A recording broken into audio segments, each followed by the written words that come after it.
किताब का नाम है जेन आयर और ये किताब लिखी है शार्लेट ब्रॉन्टी ने। इस नावल में इन्होंने अपनी जिंदगी के मुताल्लिक बयान किया है। इस नावल का पैगाम है खुददारी और उसूलों पर कायम रहना हमेशा फायदा देता है। इंसान की असल कदर उसके अखलाक और किरदार में है, दौलत में नहीं। जेन आयर हर कदम पर अपनी इज्जत नफ्स को बरकरार रखती है, चाहे उसे कितनी तकलीफ क्यों ना हो। बच्चों के साथ बुरा सलूक होता है। आला तबका खुद को खास समझता है। औरत की हैसियत भी पैसे से जुड़ी होती है। किस्मत और दुआ। नॉवल में बार बार लगता है कि खुदा जेन आयर को रास्ता दिखा रहा है। हालात ऐसे बनते हैं कि वो मुश्किलात से निकलती जाती है।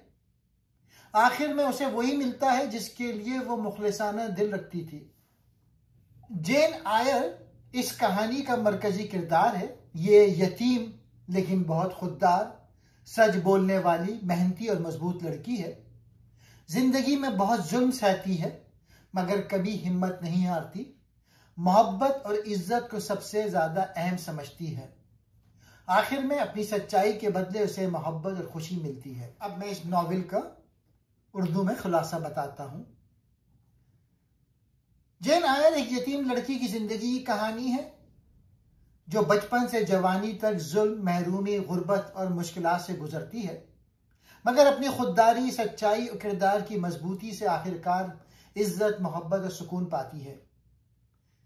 जेन आयर के वालिदैन मर चुके होते हैं, इसलिए वो अपनी खाला मिस्रीर के घर पर परवरिश पाती है। लेकिन खाला और उसके बच्चे जेन आयर से बुरा सलूक करते हैं।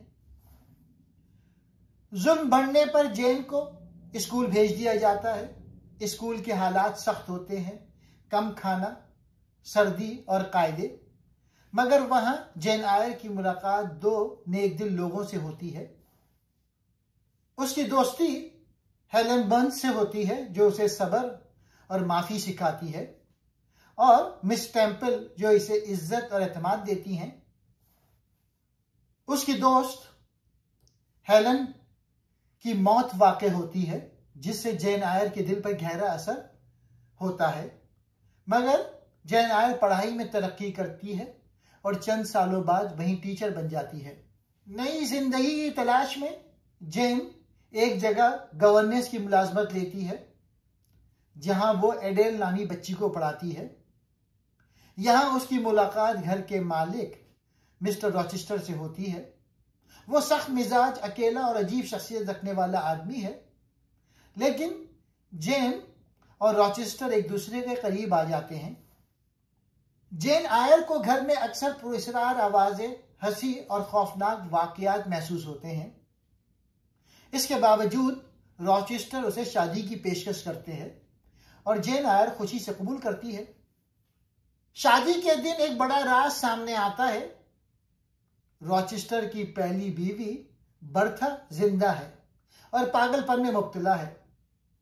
वो बरसों से घर की ऊपर बंद मंजिल में रखी गई है और वही घर में खौफनाक वाकयात की वजह थी। यह सदमा जेन आयर के लिए नाकाबिले बर्दाश्त होता है।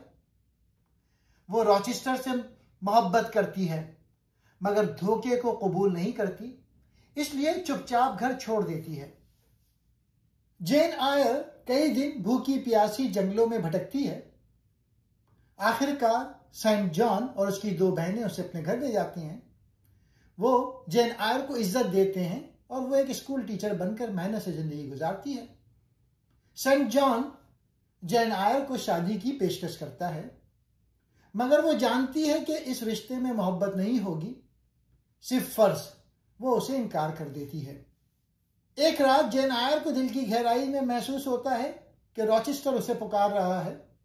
वो फौरन उसके घर में वापस जाती है और देखती है कि हवेली जलकर तबाह हो चुकी है। रॉचेस्टर की बीवी बर्था ने आग लगाई थी और वो उसी में मर गई थी। रॉचेस्टर ने उसे बचाने की कोशिश में अपनी बीनाई और एक हाथ का इस्तेमाल खो दिया। जेन आयर रॉचेस्टर को अकेला, टूटा हुआ और शर्मिंदा पाती है। दोनों दोबारा एक दूसरे के करीब आते हैं और इस बार सच्चाई और वफादारी के साथ शादी कर लेते हैं। वक्त के साथ रॉचेस्टर की कुछ बीनाई वापस आ जाती है और जेन आयर उसे अपने पहले बच्चे की खुशखबरी देती है। दोनों एक पुरसुकून, मोहब्बत भरी और बाइज्जत जिंदगी गुजारने लगते हैं। इस नावल के कुछ इखलाकी सबक हैं कि खुददारी सबसे बड़ी ताकत है। जेन आयर अपनी गुर्बत, तन्हाई और मुश्किलात के बावजूद अपने उसूल नहीं तोड़ती। यह सिखाता है कि इज्जत नफ्स इंसान को हर हालत में मजबूत रखती है। सच्चाई हमेशा कामयाबी देती है। जेन आयर कभी झूठ, धोखे या बेईमानी का सहारा नहीं लेती। उसे आखिर में मोहब्बत और सुकून उसी सच्चाई की बदौलत मिलता है। इंसान की कदर उसके किरदार से होती है, ना कि दौलत से। जेन आयर गरीब है मगर मजबूत किरदार की मालिक है। रॉचेस्टर उसकी इज्जत करता है सिर्फ उसके आला इखलाक की वजह से। मुश्किलात इंसान को तोड़ती नहीं, बनाती हैं। यतीमी, जुल्म, भूख, तन्हाई, जेन आयर सब बर्दाश्त करती है, मगर ये चीजें उसे कमजोर नहीं बल्कि मजबूत बनाती हैं। सच्ची मोहब्बत एहतराम और बराबर के रिश्ते से बनती है। जेन आयर रॉचेस्टर से तब जुड़ती है जब दोनों एक दूसरे को एहतराम, आजादी और सच्चाई देते हैं। मोहब्बत में बराबरी लाजिम है। अपनी हदें और उसूल कायम रखना जरूरी है। जब जेन आयर को पता चलता है कि रॉचेस्टर ने एक राज छुपाया था, वो मोहब्बत के बावजूद उसे छोड़ देती है। यह सिखाता है कि उसूल मोहब्बत से भी ज्यादा अहम होते हैं। माफी और सब्र एक अजीम इखलाकी खूबी है। जेन आयर अपनी खाला की बदसलूकी को माफ कर देती है। दुश्मन को माफ करना दिल को पाक करता है। धोखा किसी भी रिश्ते को तोड़ देता है। रॉचेस्टर का छुपा हुआ राज कि वो शादीशुदा है, जेन आयर को हिला के रख देता है। यह सिखाता है कि रिश्तों में भरोसा और सच्चाई जरूरी है। आखिरकार नेकी का फल हमेशा मिलता है। जेन आयर पूरी जिंदगी अच्छाई, हमदर्दी, मेहनत और इखलाक के साथ गुजारती है और आखिर में उसे मोहब्बत, घर, खानदान और सुकून की नेमत मिलती है।